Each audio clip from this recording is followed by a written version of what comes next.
နိုဝင်ဘာလ19ရက်နေ့အတွက်ကမ္ဘာရွှေဈေးသုံးသက်ချက်တွေကိုပြောပြပေးသွားပါမယ်ဒီသုံးသက်ချက်တွေမပြောပြခင်မှာကျွန်တော်တို့ကမ္ဘာရွှေလုပ်ငန်းကိုစိတ်ဝင်စားတဲ့မိတ်ဆွေတွေရှိတယ်ဆိုရင်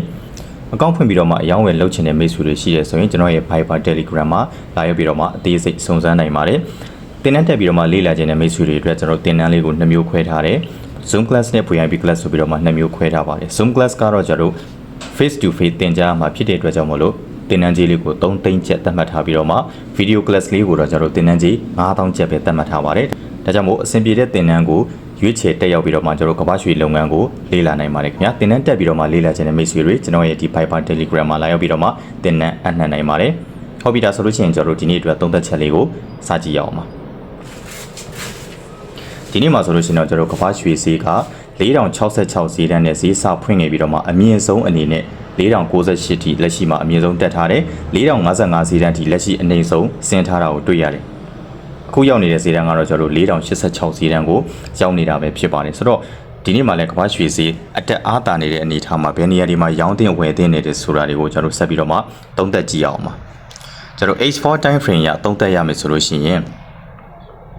လက်ရှိမှာကျွန်တော်တို့ဒီမှာ resistance ဈေးတန်းအနေနဲ့ကျွန်တော်ကတော့ဒီ4100နှစ်ဈေးတန်းကို resistance ဈေးတန်းအနေနဲ့သတ်မှတ်ပါမယ်ကျွန်တော်တို့ဒီ resistance ဈေးတန်းဖြစ်တဲ့4100နှစ်ဈေးတန်းအပေါ်ကိုသာဖောက်တက်နိုင်ခဲ့မယ်ဆိုလို့ရှိရင်ကမ္ဘာရွှေဈေးကဈေးအတက်ဘက်ကိုပို့ပြီးတော့မှအားကောင်းလာနိုင်တယ်ဒါ4135ဈေးတန်းနေ4135ဈေးတန်းအထက်တွေကိုဈေးကပြန်ပြီးတော့မှအားကောင်းလာနိုင်ပါတယ်ဒီလိုမှမဟုတ်ဘဲနဲ့ကျွန်တော်တို့ဒီ resistance ဈေးတန်း4100နှစ်ဈေးတန်းအပေါ်ကိုဖောက်တက်နိုင်ခြင်းမရှိဘဲနဲ့ကျွန်တော်တို့ပြန်ကန်ကျခဲ့မယ်ဆိုလို့ရှိရင်လည်းကျွန်တော်တို့ဒီမှာ4053ဈေးတန်းဝန်းကျင်နေတီကိုအကြပြန်ပြီးတော့မှ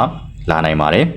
ဆက်ပြီးတော့မှကြာမယ်ဆိုလို့ရှိရင်တော့ကျွန်တော်တို့4026ဈေးတန်းဝန်းကျင်နေတီကိုအကြပြန်ပြီးတော့မှကောင်းလာနိုင်ပါတယ်ဆိုတော့ဒီနေ့အတွက်အယောင်းဝယ်လုပ်ဖို့အတွက်ဆိုလို့ရှိရင်တော့4100နှစ်ဈေးတန်းကိုကျွန်တော်ကတော့စောင့်ကြည့်စေချင်တယ်ဒီ4100နှစ်ဈေးတန်းအပေါ်ကိုသာ4နိုင်စာတိုင်းတက်ရဖောက်တက်ပြီးပိတ်ခဲ့မယ်ဆိုလို့ရှိရင်တော့ဒါမေဆိုလို့အနေနဲ့ရေတို့အဝယ်အော်ဒါလိုက်နိုင်တယ်ကျွန်တော်ဘယ်ဈေးတန်းတွေမှာအမြတ်ပိုင်းဖြတ်မလဲဆိုလို့ရှိရင်တော့ကျွန်တော်ဒီမှာ4114ဈေးတန်းတွေနောက်ပြီးတော့4125ဈေးတန်းဒီဈေးတန်းဝန်းကျင်တွေမှာမိတ်ဆွေတို့အနေနဲ့တေချာတဲ့အမြတ်ကိုပိုင်းဖြတ်ထားနိုင်ပါတယ်ကျွန်တော်ဒီလိုမှမဟုတ်ဘဲနဲ့ကျွန်တော်ဒီ4100နှစ်ဈေးတန်းအပေါ်ကို4100နှစ်ဈေးတန်းအပေါ်ကိုဖောက်တက်နိုင်ခြင်းမရှိဘဲနဲ့ဒါပြန်ကန်ကျခဲ့မယ်ဆိုလို့ရှိရင်လည်းမိတ်ဆွေတို့အနေနဲ့ရေတို့အယောင်းအော်ဒါဝင်နိုင်ပါတယ်ကျွန်တော်ဘယ်ဈေးတန်းတွေမှာအမြတ်ပိုင်းဖြတ်မလဲဆိုလို့ရှိရင်တော့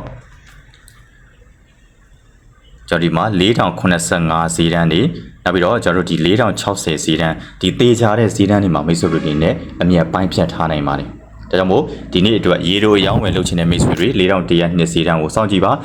4100နှစ်ဈေးတန်းအပေါ်ကိုဖောက်တက်ခဲ့လို့ရှိရင်ဒါရေတို့အဝယ်အော်ဒါလိုက်နိုင်ပြီးတော့မှ4100နှစ်ဈေးတန်းအပေါ်ကိုမတက်နိုင်သေးဘဲနဲ့ဒါပြန်ကန်ကျခဲ့မယ်ဆိုရင်မိတ်ဆွေတို့အနေနဲ့ဒါရေတို့အယောင်းအော်ဒါလိုက်နိုင်ပါတယ်ဒါကတော့ကျွန်တော်ရဲ့ technical နည်းရသုံးသက်ချက်တွေပဲဖြစ်ပါတယ်ကျွန်တော်ရဲ့သုံးသက်ချက်လေးတွေကမိတ်ဆွေတို့အတွက်အကျိုးရှိစေမယ်လို့မျှော်လင့်ပါတယ်